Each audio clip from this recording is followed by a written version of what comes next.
Fall, for some, a season of reflection and enjoyment of the upcoming harvest. Maybe a few extra decorations around the house. For others, 2,000 trips to Starbucks for pumpkin lattes and pumpkin scones and pumpkin everything. In our home, pumpkins literally take over every nook and cranny. So, come along with us to see how we incorporate pumpkins into our everyday lives here on the homestead and process the bounty of our garden.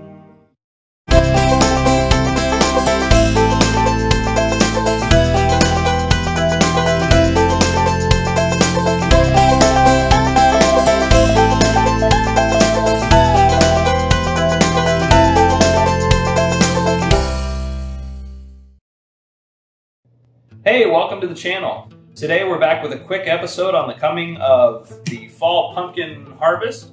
You may have seen one of our last episodes where we weighed in on our fall pumpkin crop. Unfortunately, our pumpkins are not lasting as long as they should. It's not like Georgia candy roasters, which will last months and months and months. These particular pumpkins that we grew this year are not lasting very well. So we have to process them quickly before we lose them. So I'm gonna go ahead and carve up this 27.5 pounder, get it roasted up in the oven, and we're gonna preserve it for our winter soups and stews. All right, the first thing we do with any good pumpkin is we cut the lid open. This is a pretty easy sort of thing. Just be careful when you're doing it. This particular pumpkin's pretty thick, so I'm gonna be careful while I'm slicing and dicing, but the idea is to cut a generally circular-ish shape in the top of your pumpkin so you can get it carved open and clean out the guts, just like you would do a jack-o'-lantern.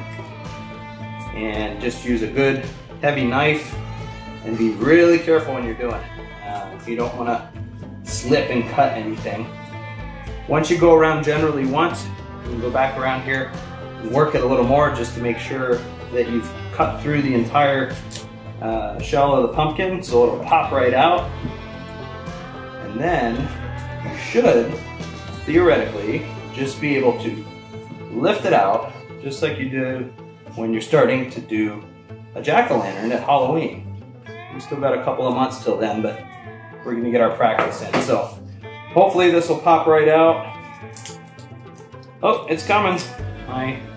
Oh, little bug there. There we go. So you pop it out and you start cleaning it out. So after you get your top off, you just go ahead and reach in and start pulling out the guts of this thing. This particular pumpkin it's got a decent amount of seeds. They look like they're pretty healthy and mature. It's nice and warm. It's been out in the sun. It actually smells, it doesn't smell at all. I mean, it smells like a fresh vegetable that you just cut open. The way you can tell that these are good is when you cut them open, it's not going to drip or drain. You're not going to see leaking. It's not going to smell funny. You know, and theoretically, as long as it meets those criteria, it smells good, it smells fresh, not a strange odor, and the flesh looks nice and clean, then you should be able to just finish scooping out the seeds and then move on to cutting it up for roasting.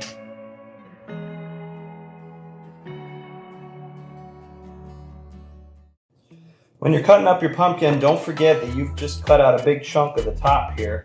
So that's good pumpkin flesh there. You know, that's several inches here with these big pumpkins. So make sure you try to salvage some of that when you're cutting off. And you know, that could be a pound or so of pumpkin on some of these larger pumpkins. I'm gonna go ahead and chop this off. Spin it around. Again, be very careful when you're cutting. Keep your fingers out of the way of the big knife. So, you know, I've just gotten that lid off and I've saved a huge chunk of that pumpkin there.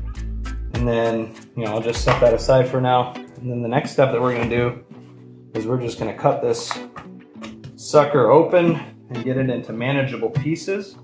And we're just gonna split it down the back. So I flip mine over and just start cutting it up into manageable, you know, quarters or sixths.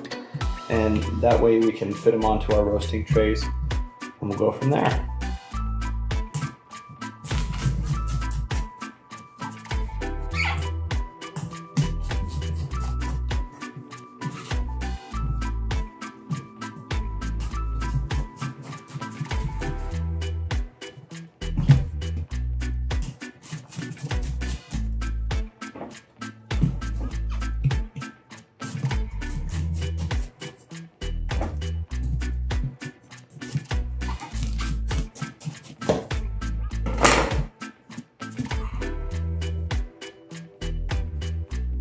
Once you get those cuts in place, you can actually see where they are on the top of the pumpkin once you flip it back over.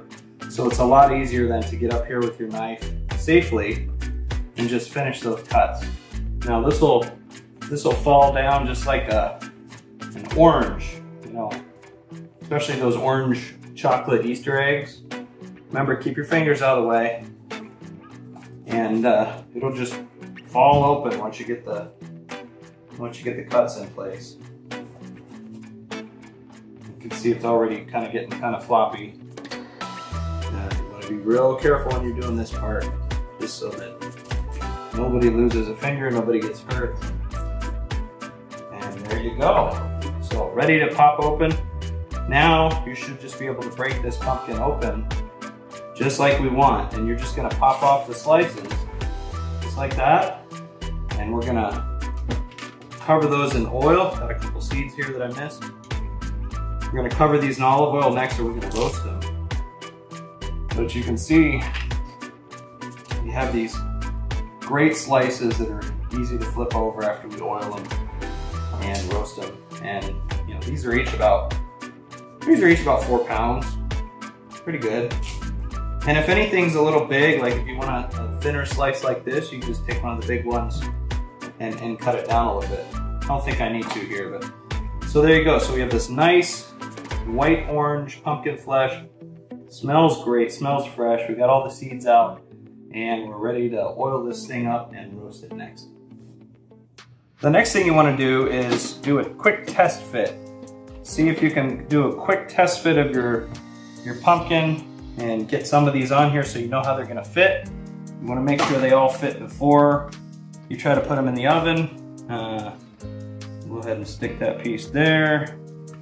Stick that one there, and I think we have room for one more piece right there. All right, so that looks great. So get my mat out of the way here, and then I'm gonna go ahead and oil these up. And oiling them is pretty easy. Literally, you're just oiling them. I just take some, you know, olive oil and just sort of drizzle it on each one of the pieces. It's enough. You don't have to drown them, but just enough to get on here and get kind of oily. And make sure you do that first, and then once you've done that, set your oil aside and be ready to get your clean hands dirty. So I just take the oil that I've just put here, and I just rub it on the whole squash. I'm just gonna get this nice and oiled up and then lay it back down. Move on to the next piece. Get this nice and oiled, all that olive oil.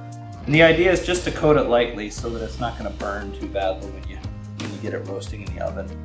Same thing here with this piece. Flip it over. I'm gonna rub this down, make sure the oil is everywhere, and then we're just gonna put it right back down on the tray. And then that one's done. Move on to this one. This pumpkin over here, these pieces, get these nice and oiled. And it really helps to roast these too when you get the oil going, because it just helps for that outside caramelization. You don't want these to burn. And if they have a little bit of oil, they're gonna cook a little better instead of burning. There's our ground spot.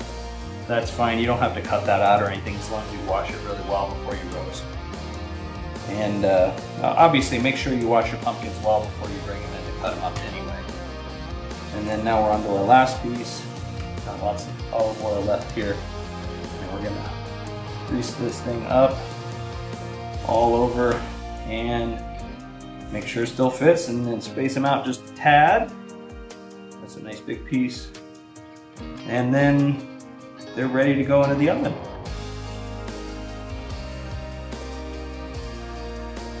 Once your oven is preheated at 350 degrees, you're gonna go ahead and stick the pumpkin in there for an hour and a half to roast. And when they're done, you're gonna pull them out. You can let them rest on the counter for about a half hour.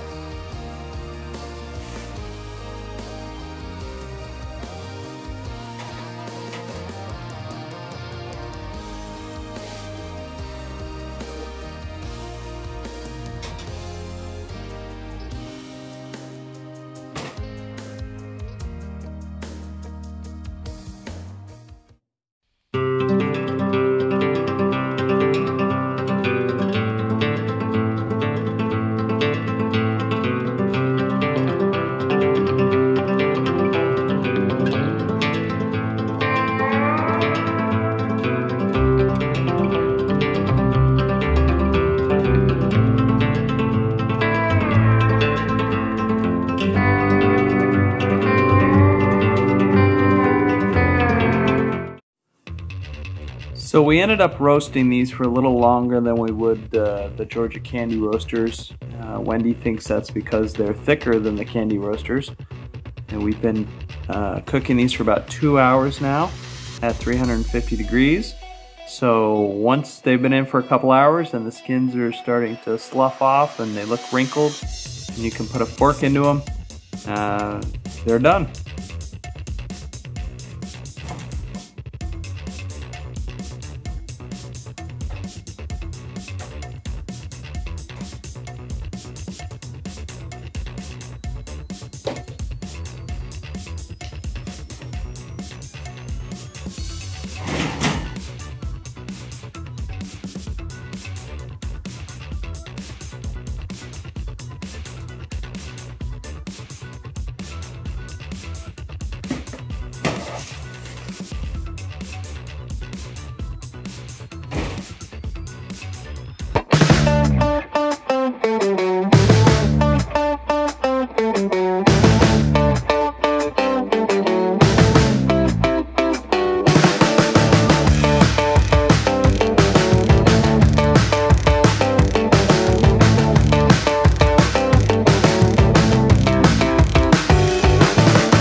Well, we finished processing the 27.5 pound pumpkin, and we ended up with approximately 11 pounds of pulp. So we blended it, we roasted it, we blended it, and we bagged it up ready for the freezer.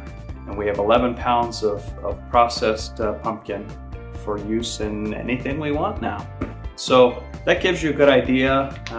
You know, we lost about half the weight of the pumpkin in pulling off the skin and getting out the seeds and just sort of evaporation in the oven for 2 hours.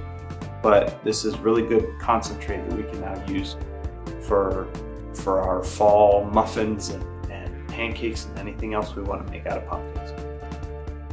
Anyway, like I was saying, pumpkin is the fruit of the homestead. You can broil it, and you can boil it, and you can saute it, and you can barbecue it, and you can make pumpkin pancakes and pumpkin scones and pumpkin cookies, and you can stuff it in raviolis, and you can make pumpkin ice cream and pumpkin coffee and pumpkin ice cubes and pumpkin soup, and you can turn it into pumpkin pasta. And yeah, that's pretty much about it.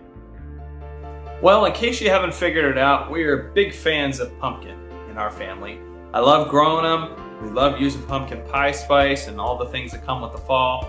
And of course, we love putting away pumpkin for our pantry and just cooking with that throughout the winter and into the spring and the summer. It's just a really versatile fruit, and we think it's just essential for the garden. You may have seen our video on Georgia candy roasters, but we're really fans of all sorts of squashes and gourds and all their uses. So hope this was a good reminder that pumpkin season is upon us, and even if you're not jumping on the bandwagon yet, it's on the way. We hope you enjoyed this episode of the Roaming Homesteaders. If you like our channel, please subscribe and hit the bell so that you're notified whenever we release new videos. And as always, thanks for watching. Bye.